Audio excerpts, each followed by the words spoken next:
Have you ever sat in a parking lot with the engine off, watching the numbers change on the dashboard clock?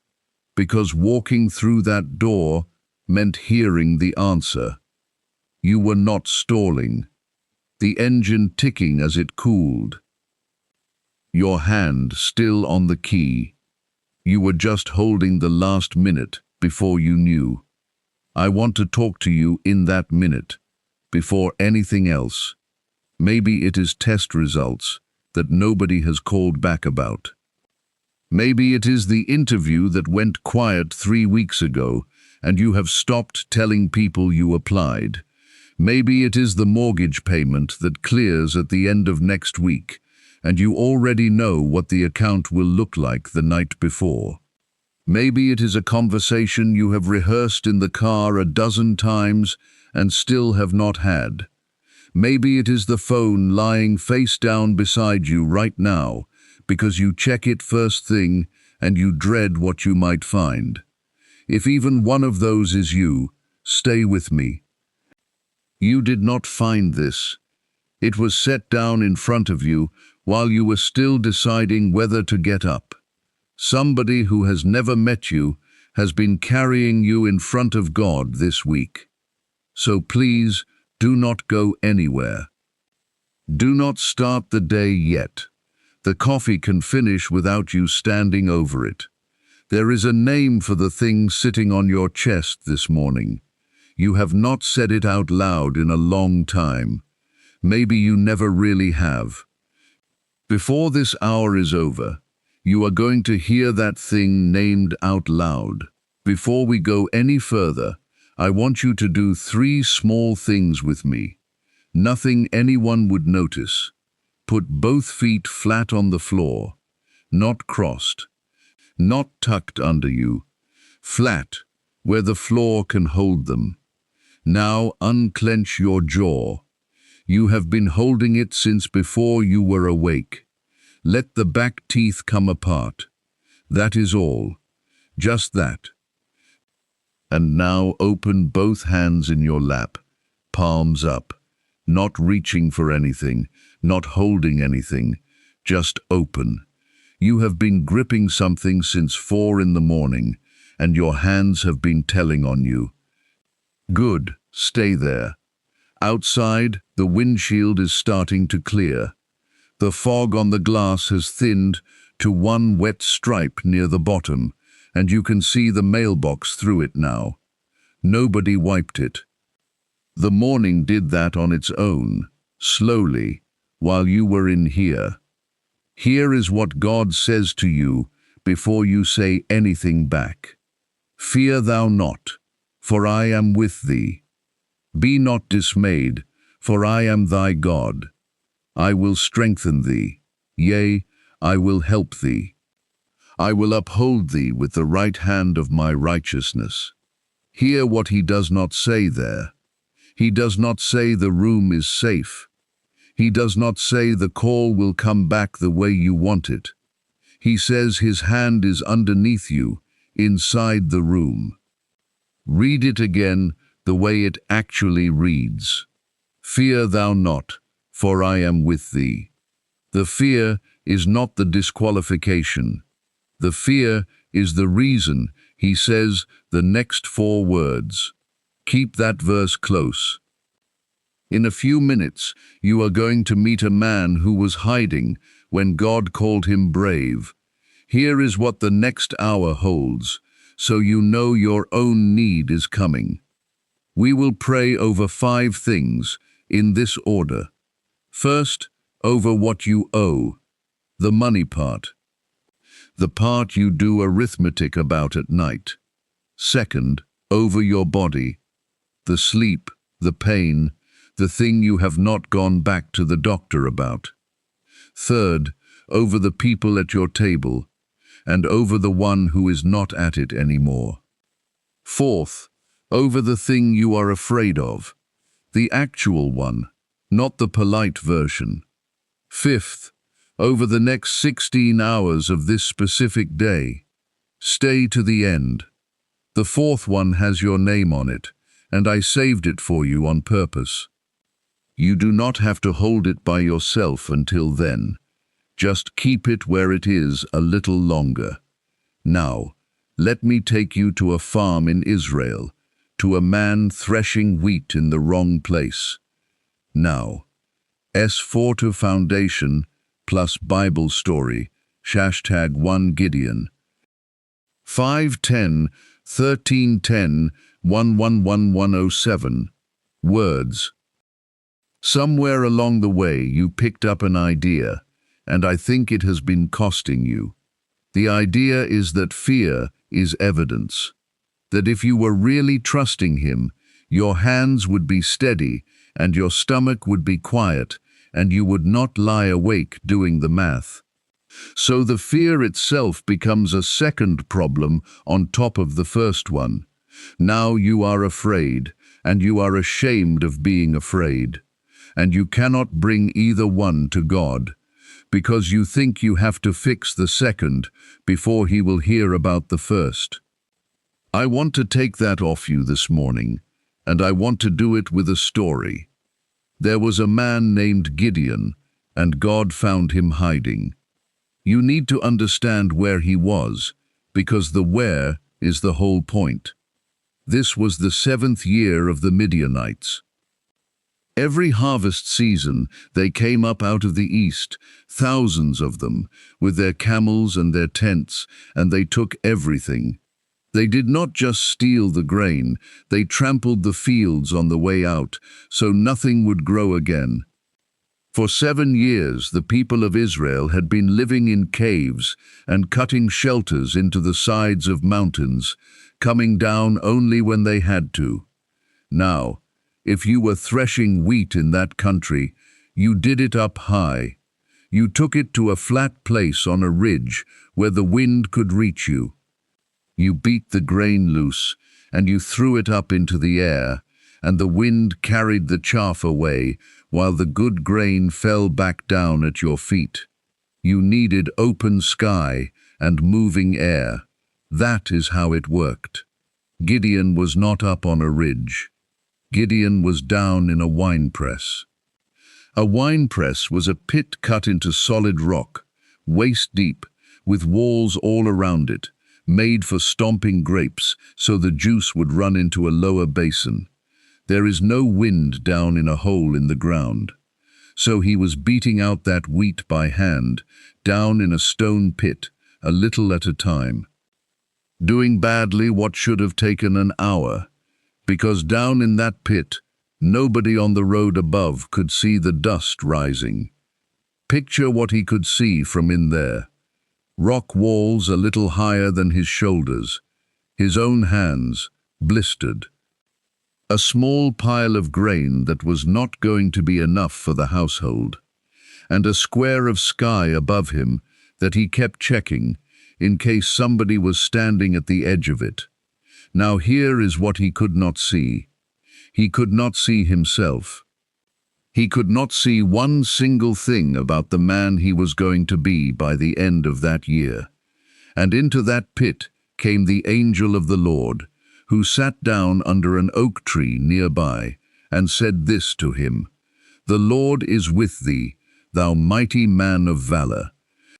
Say that where he was standing when he heard it, he was in a hole, hiding from a raiding party, with blistered hands and not enough grain, and heaven called him a mighty man of valor.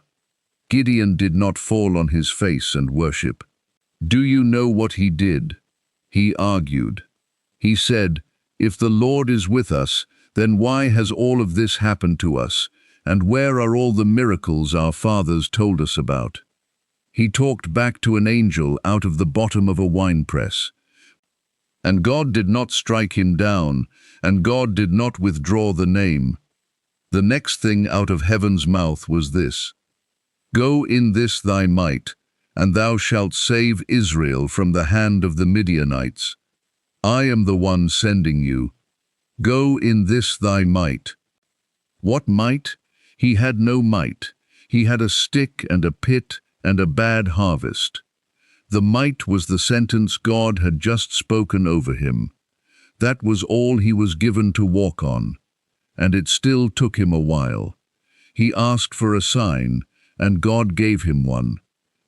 He put out a fleece on the threshing floor overnight and asked God to wet the wool and leave the ground dry, and God did it. Then he apologized and asked for the opposite, and God did that too. Read that slowly, because most people rush past it. God let a frightened man ask twice. He did not scold him for the second fleece. He did not say, "You already had one." The waiting cost Gideon something, and every night he stalled. The Midianites were still out there eating his country, but God stayed with him through the stalling. Now bring that up out of Israel and set it down on your kitchen table. God named that man by what he would become while he was still standing in the place he was hiding, not after he came out, while he was down in it. So hear this carefully. The version of you that God is speaking to this morning is not the version that has it together. It is the one sitting there in the dark, in the same chair, with the driveway still empty outside. He is not waiting at the top of the ridge for you to climb up and be brave enough to be addressed. He came down into the pit and sat on the edge of it. This is not new with Gideon either. When God called Moses out of a burning bush, the first thing Moses did was argue about who he was. "Who am I?" That was his answer to God. And when Israel stood at the edge of the Red Sea with an army behind them and water in front of them, the word that came was not, "Be less afraid." It was, "Fear ye not, stand still, and see the salvation of the Lord." Stand still, that is all they were asked for. Every one of them was terrified when they were called. Every single one. And the Lord Jesus himself, in a garden at night, sweat like drops of blood, asked if the cup could pass. He was not disqualified by that hour. He went through it. So whatever you are carrying into today, the results, the interview, the conversation, the payment, you are not being asked to stop feeling it. But there is something underneath your fear that no one has told you, and it changes everything. Here it is, in one sentence. God is not waiting for you to stop being afraid. He is waiting to walk in with you while you still are. I know what you are thinking. You are thinking that sounds fine from where I am sitting.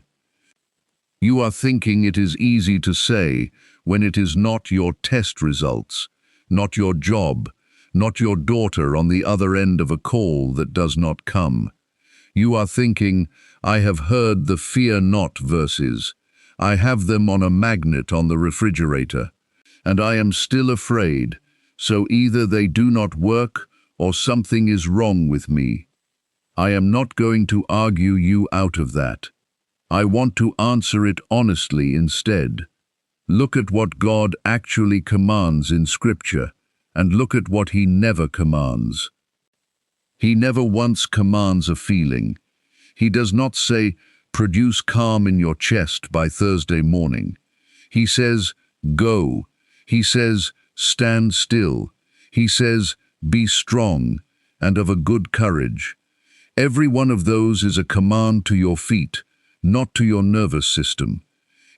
Be strong and of a good courage. Be not afraid, neither be thou dismayed.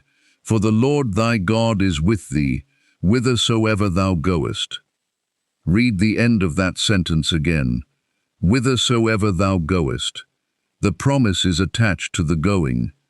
It is not attached to the feeling you have while you go. And who was that spoken to? Joshua, a man who had just buried Moses. 40 years he had stood behind the one man who knew how to talk to God. Now that man was dead.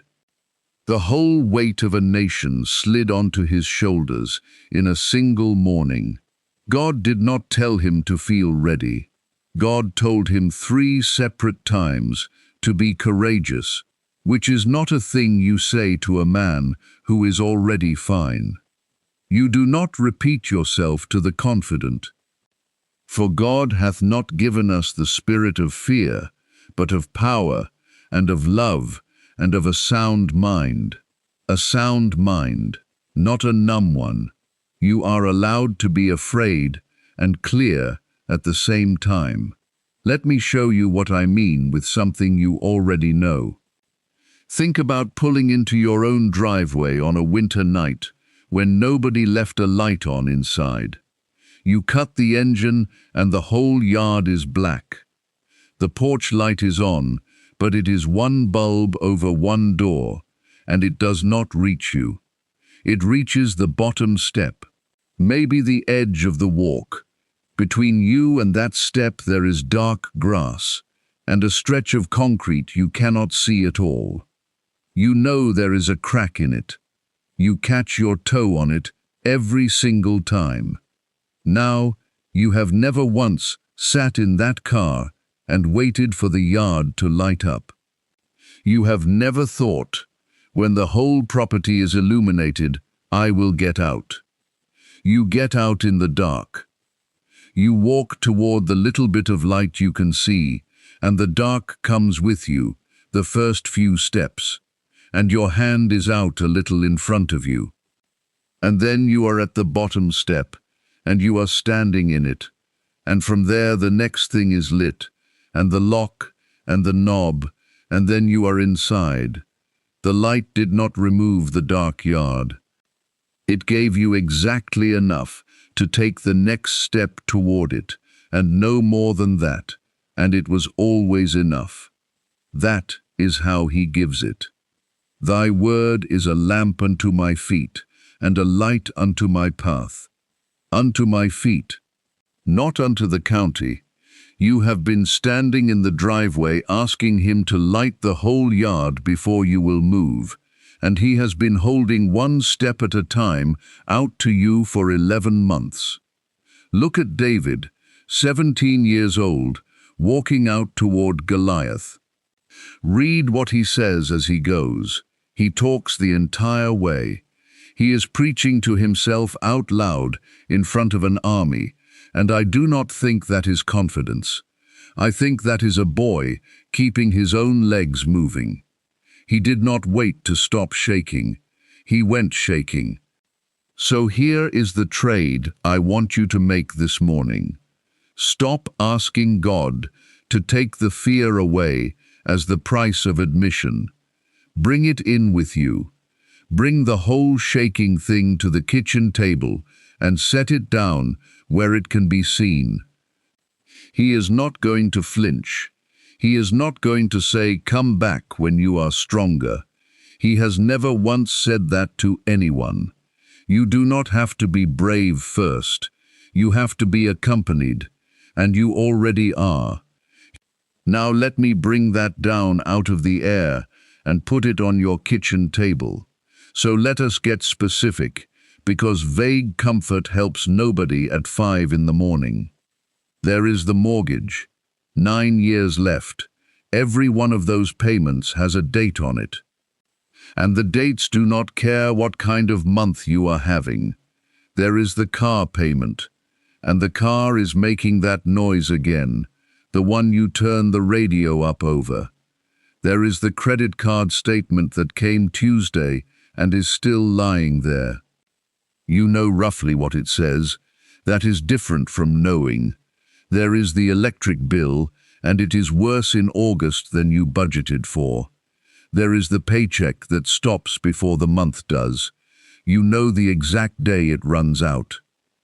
You could tell me right now without looking it up. There is the prescription you have been splitting in half to stretch it to the refill date. You have never told your daughter you do that. You are not going to either. There is the copay from last time that you are still a little angry about. There is the deductible that resets in January and you already know the number. There is the biopsy, or the scan, or whatever the actual word is in your case. And there is the waiting room, where you already sat once and will sit again. The chairs against the wall, the television nobody is watching. There is a phone number for a nurse line on a card in your wallet. You have looked at it 4 times and not called it. There is the shift you are going in for today. There is the manager who is 26. There is being passed over in March and not saying one word about it. There is the resume you keep updating at 11 at night for jobs you do not really apply to. There is retirement, which was supposed to be a year from now, and now is not. And there are the people. There is your daughter, who you text more than you hear back from. There is your son, and the thing between you that neither of you names anymore. There are grandchildren who are getting older, mostly in photographs. There is the phone that does not ring on the days you most need it to. There is a chair at that table nobody sits in. You have not moved it. You are not going to. There is the empty seat that is coming at Thanksgiving. It is only August, and you are already bracing for it. There is a marriage that has gone quiet. Not bad, not angry, just quiet. 2 people passing in a kitchen, being polite. And underneath every single one of those, wearing different clothes each time, is the same thing. Fear. Fear of the number. Fear of the result. Fear of the silence on the other end.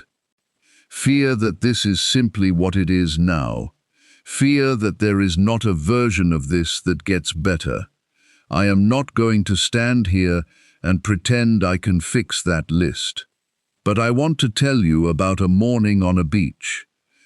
Because somebody else once carried something heavier than that list, and Jesus came and made him breakfast. Peter had denied him 3 times in a courtyard on the coldest night of his life, and not to anyone who mattered either.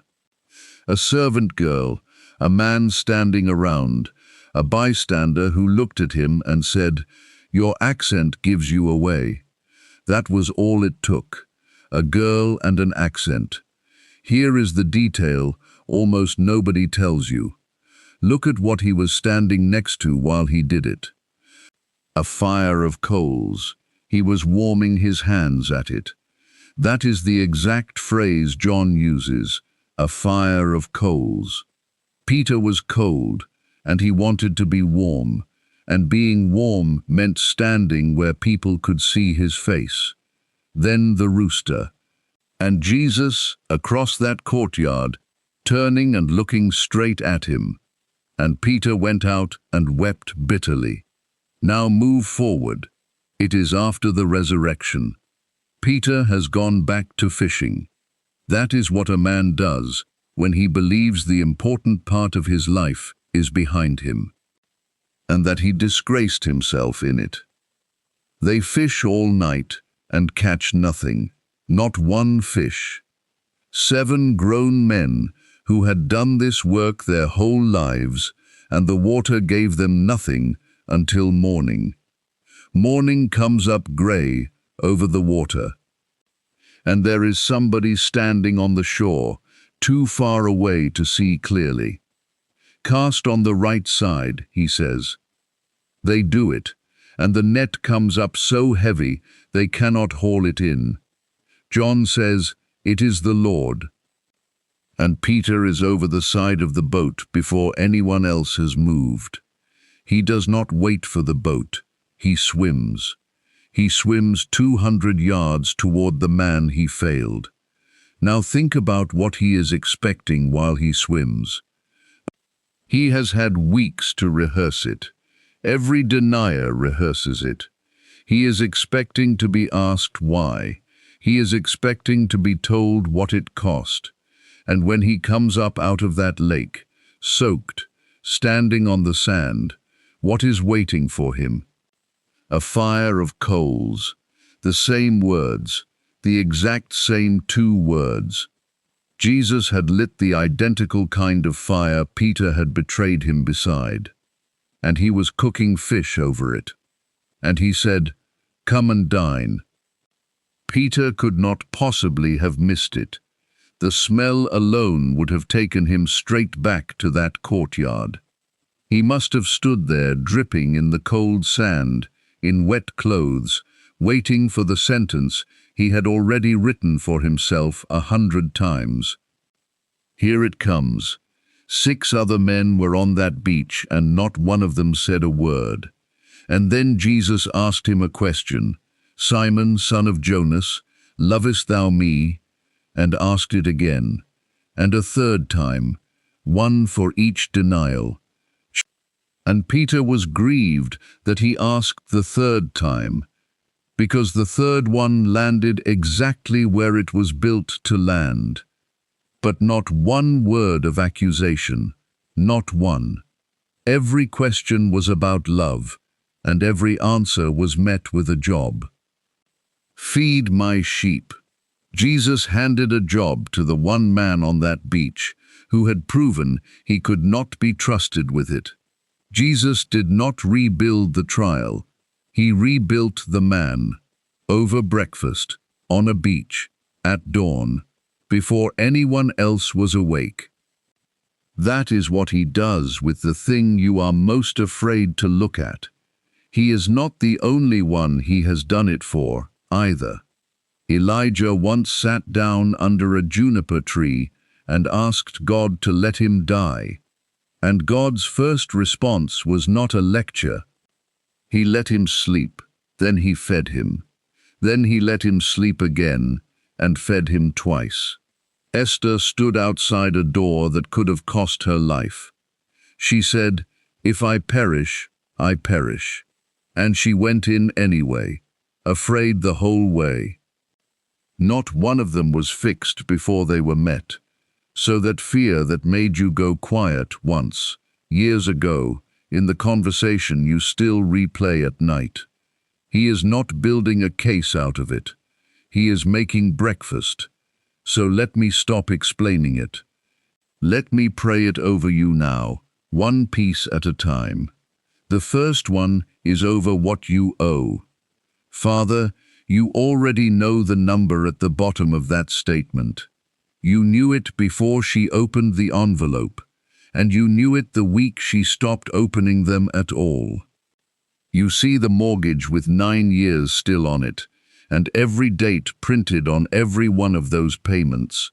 You see the car payment, and the noise the car has started making, and the estimate she has not asked for yet. You see the electric bill that came in higher than she planned for in a hot month. You see the direct deposit land on Friday, and you see the exact day it runs out, because you have watched every month of this without once looking away. You see the overdraft fee from June that she is still quietly ashamed of. You see the envelope on the counter she has walked past 9 times. Lord, she is not asking to be rich. She never was. She is asking to get to the end of a month without doing arithmetic in the dark. She is asking for groceries and gas money and a little margin.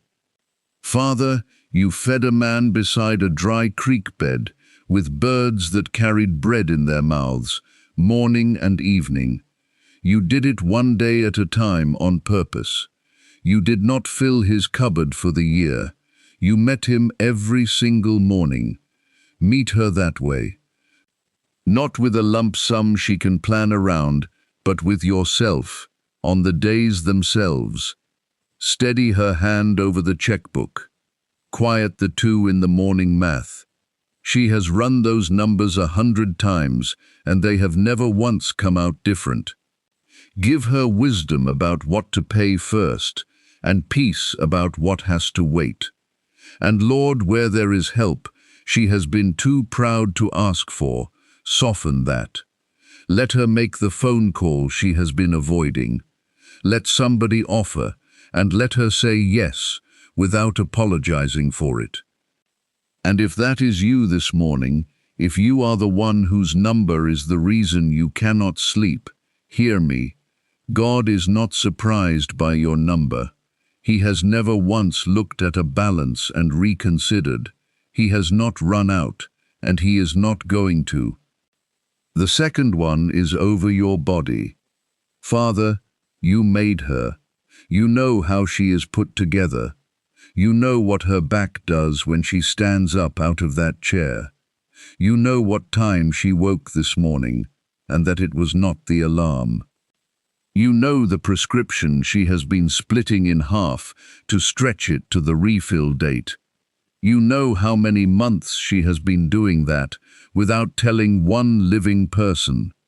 You know the copay and the deductible and the physical therapy she stopped going to in the spring.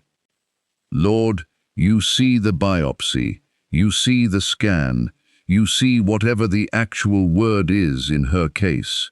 You see her in that waiting room with a magazine open on the same page for 20 minutes. You see the number on the card in her wallet that she has not called back. Father, I am not going to tell you what to do with her body. You are her maker, and I am not. But I ask you to be in the room.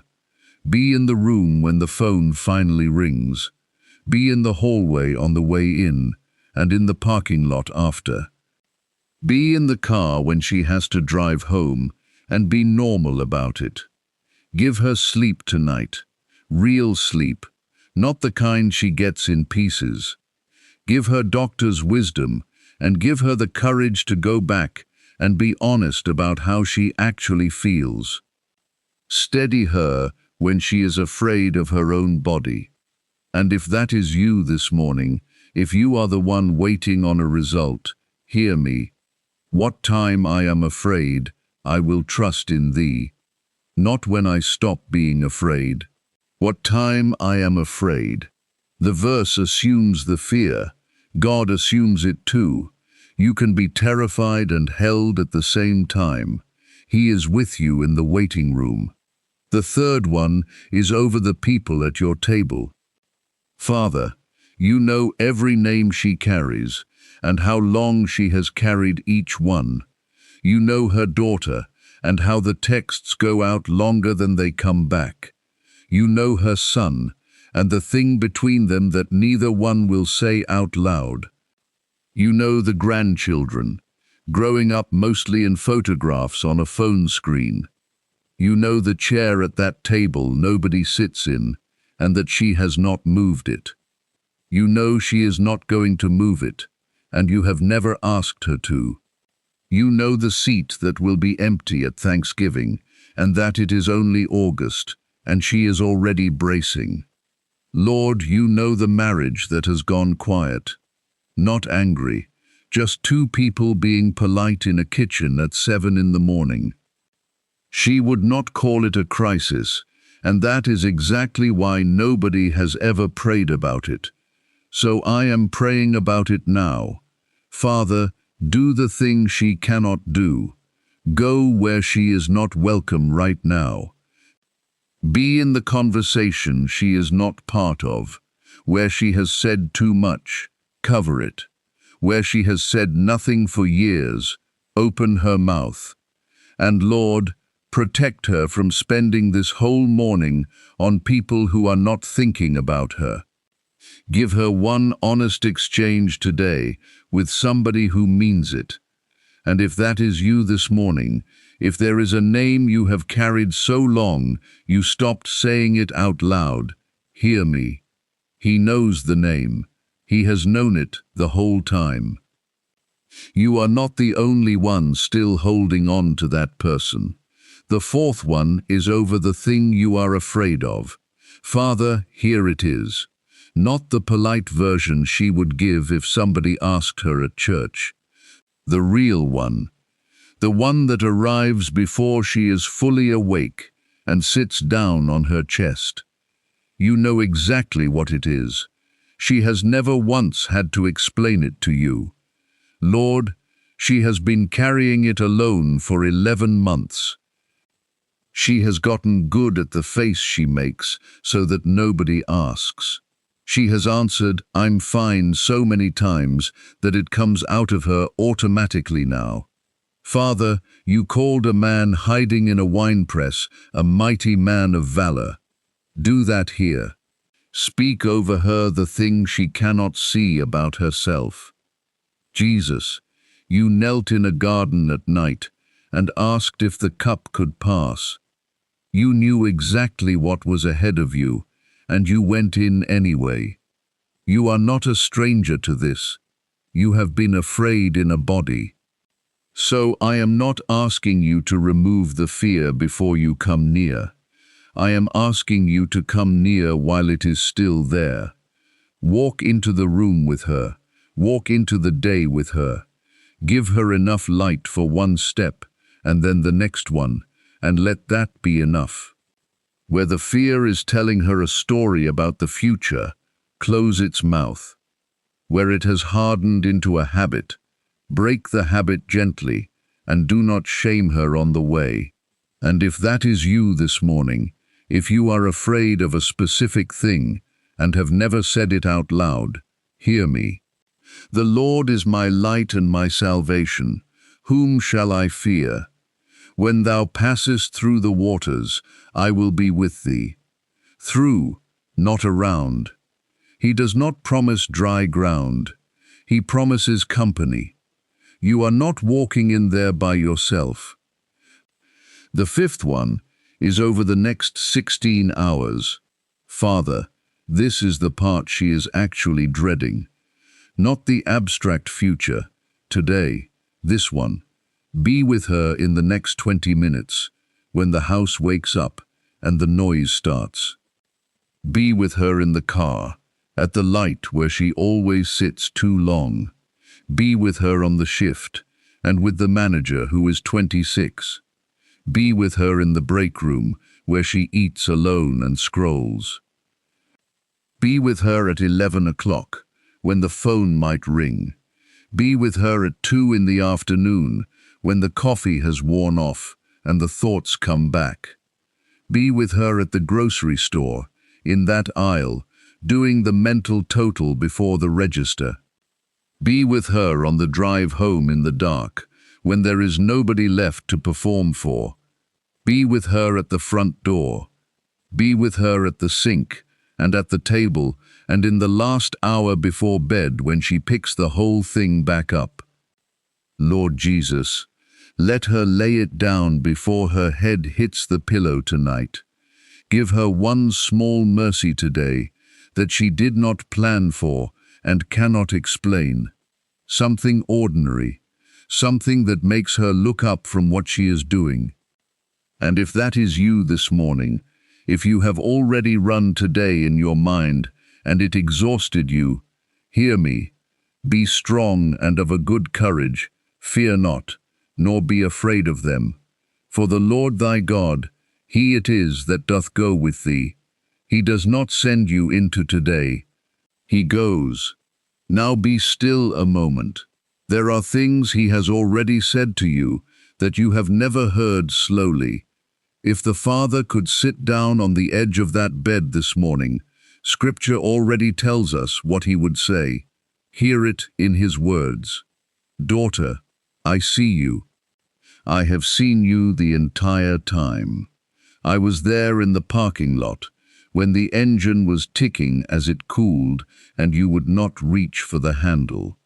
I was there at 3 in the morning when you did the math again in the dark and got the same answer you got the night before. I was there the day you said I'm fine, and the person believed you, and you went into the bathroom and ran the water so that nobody in that house would hear you. I was there in the church parking lot when you sat through the end of a song rather than walk in late and be looked at. I was there at the sink on the ordinary Tuesday that was somehow harder than the bad days. I was there 11 months ago. You think that day belongs only to you because you never told it to anyone. It does not. I was in the room. I saw it. I know what it cost you. I know what it cost you to keep getting up, to make the coffee, to answer the phone in that voice. I know how tired a person gets from being the strong one for people who have never once asked how you are. I have not held any of it against you, not the doubt, not the anger you had in February and thought I could not handle, not the prayers you stopped praying because you decided they were not landing. They landed. Every one of them landed. I have not left. I have never left. A woman does not forget the child at her breast. And even if she could forget, I will not forget you. Behold, I have graven thee upon the palms of my hands. Not written down, cut in. I hold your right hand. I am the Lord thy God, holding thy right hand, saying unto thee, Fear not, I will help thee. Look at which hand I take, not the one you have full. The other one, the one hanging at your side that you thought nobody wanted. There is something I am doing that you cannot see from where you are standing. You have been reading my silence as absence. It is not absence. You have been standing at the edge of a dark yard. You asked me to light the whole thing. I held out one step. You called that nothing. It is not nothing. It is how I have always given light to everyone, in every century. Think about what happens to a tree in a drought year. Above the ground, nothing. No new growth, no fruit, no green worth photographing. Anyone walking past would tell you that tree is finished, and they would say it with confidence. But underneath, where no one is looking, the roots are going down further than they have ever gone. They are reaching past the easy water towards something deeper that will still be there next summer. That work is invisible on purpose. It has to be. And the year after the drought, that tree outlives every tree on the row that had an easy season. Nobody can see root work. That is precisely what makes it root work. I am not idle in the 11 months. I do not waste a season, and I do not waste what you went through inside of it. I did not ask you to see it. I asked you to stay near me while I did it. And here is what I ask of you today. Not a vow, not a new version of yourself by tonight. One thing. Do the next thing that is in front of you, and do not do it alone. Make the call you have looked at 4 times. Say the sentence out loud to one human being, even badly, even shaking. Peace I leave with you, my peace I give unto you. Not as the world giveth, give I unto you. Let not your heart be troubled, neither let it be afraid. The world gives peace by removing the problem. That is the only method it has. I give it another way. I give it in the room, with the thing still sitting there. Be not afraid, only believe. I said that once to a man whose daughter was dying, while the people around him were already telling him not to trouble me about it anymore. Only believe, not perform, not stop shaking, believe, and keep walking toward me. And when Peter came over the side of that boat and got his eyes down on the water and started to sink, I did not let him go under to teach him a lesson. I reached out immediately and caught him. Immediately, before he was all the way down. That is my speed with you. I know you are afraid of a specific thing. I am not asking you to stop being afraid. I am asking you to be afraid with me in the room, instead of afraid alone in a kitchen at 5 in the morning. Come unto me, all ye that labor and are heavy laden, and I will give you rest. Come to me heavy. That is the whole invitation. I never once said, "Come to me, light." Daughter, you are not too much. You have not used up your turn. You are not behind. I am with thee in all places whither thou goest. All places, including today, including the part of it you are dreading. That is not my word for you. Every line of it is his, written down long before you were born. Sit with that a second before you move. Nothing in it was new. I did not invent a single sentence of that, and I would not dare to.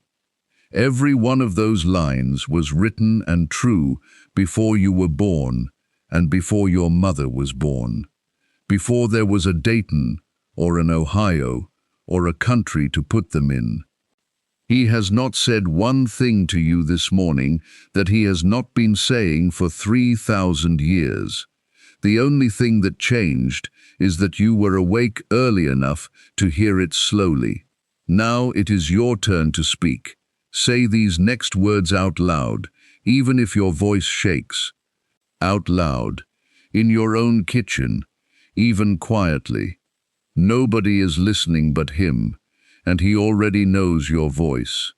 I am not alone this morning. God is with me in this room. He was awake before I was. I declare that I am seen. I declare that I am known by name. I am not a stranger to God. I refuse to believe he has forgotten me. I refuse to read his silence as his absence. I refuse to call 11 months wasted. Fear thou not, for he is with me. Be not dismayed, for he is my God. He will strengthen me. He will help me. He upholds me with the right hand of his righteousness. That is my verse now.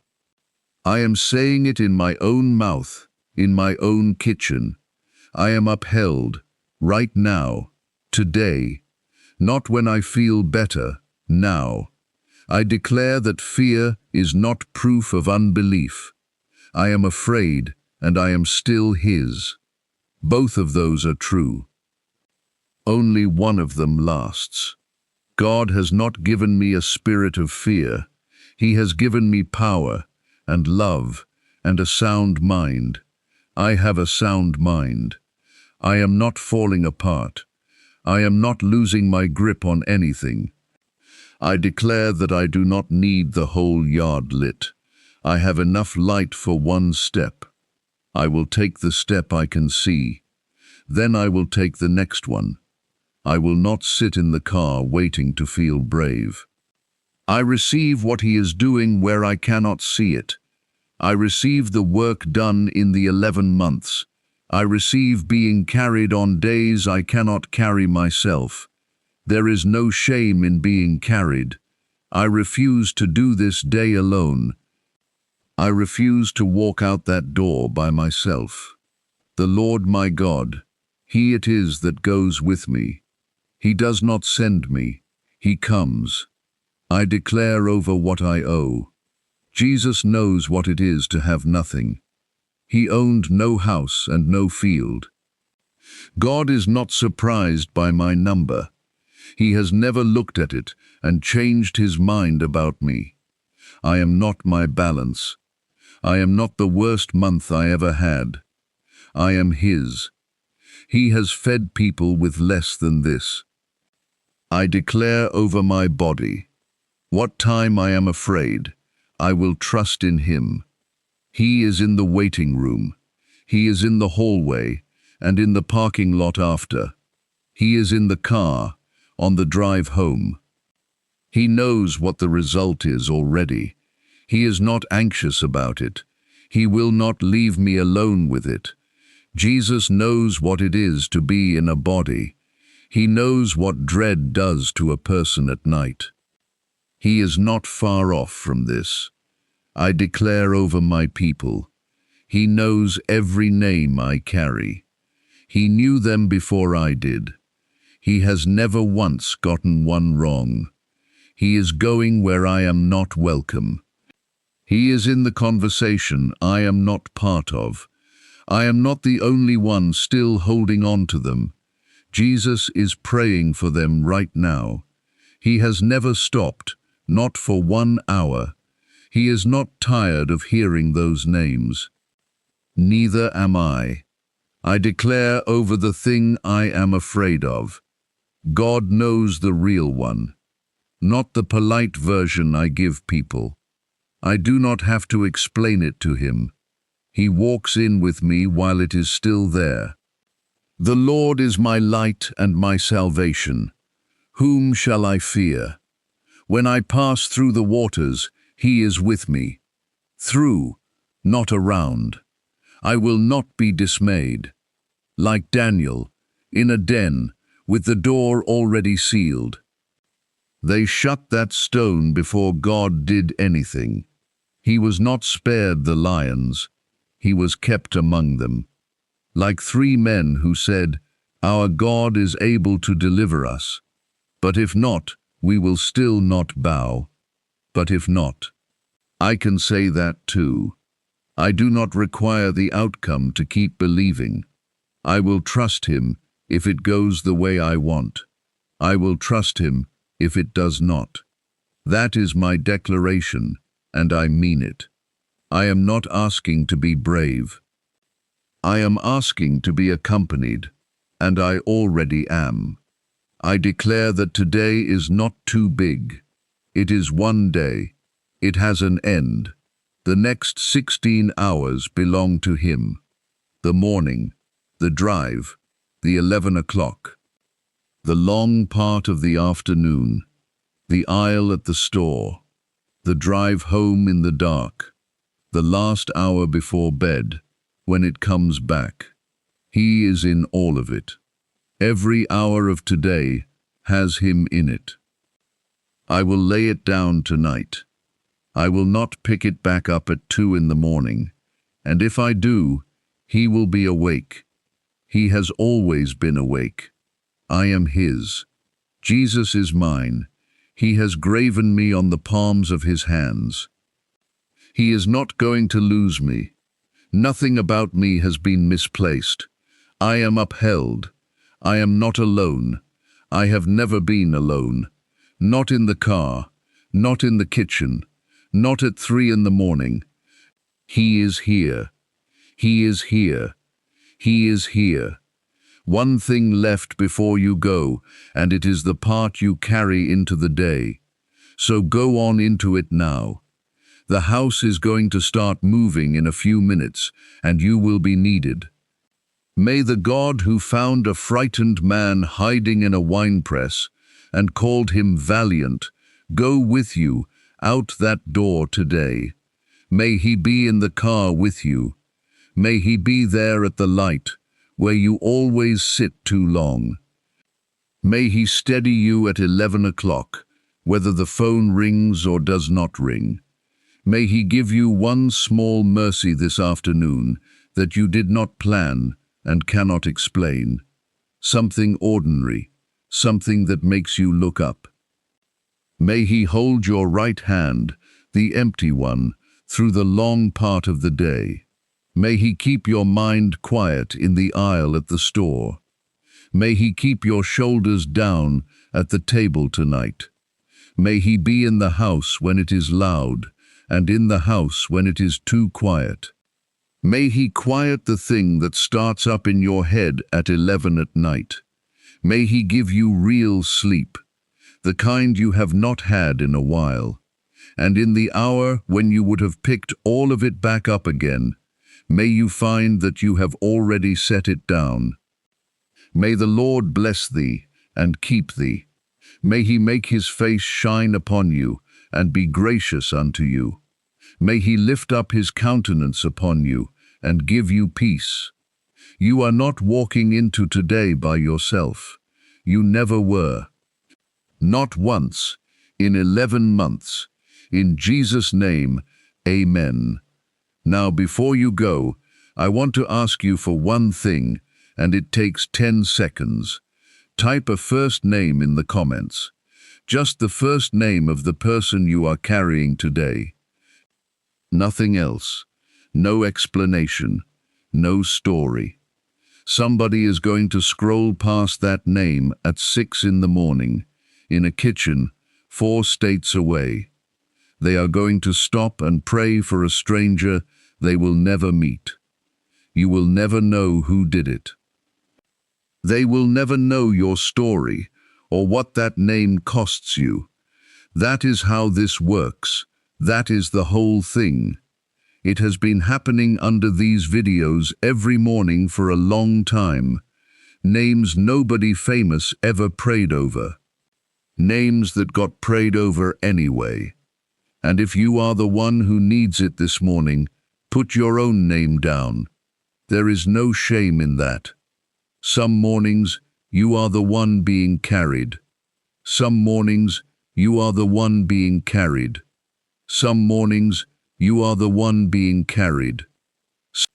And somebody 4 states away is going to pray for you without knowing one thing about your life. If you want tomorrow to start the way this one did, tap subscribe and turn the bell on. I am not asking you for a favor. I am asking you to come back. I will be here before the sun is, the same as always. Same time, same voice, same chair. You will not have to go looking for it. There is one more thing before you stand up. Tomorrow morning, we pray over what you owe, the debt itself, and the freedom on the other side of it, the mortgage, the statement on the counter, the arithmetic at 2 in the morning, and how a person walks out from under a number she has carried for years, one step at a time, the way Jesus has always moved people. If today's fear had money underneath it, come back in the morning. A lot of fear does. Now, before you stand up, just one more minute. The day can wait one more minute. Take one more breath. Let it out longer than you took it in. Put both feet flat on the floor again. Your hands are still open in your lap. Leave them that way one more second. Jesus is in this kitchen. He was here before you sat down. He did not come because you got the words right. He will be here after you leave. Go on now. The coffee is done. The light is up on the wall. The day is yours, and he is in it. He is going with you.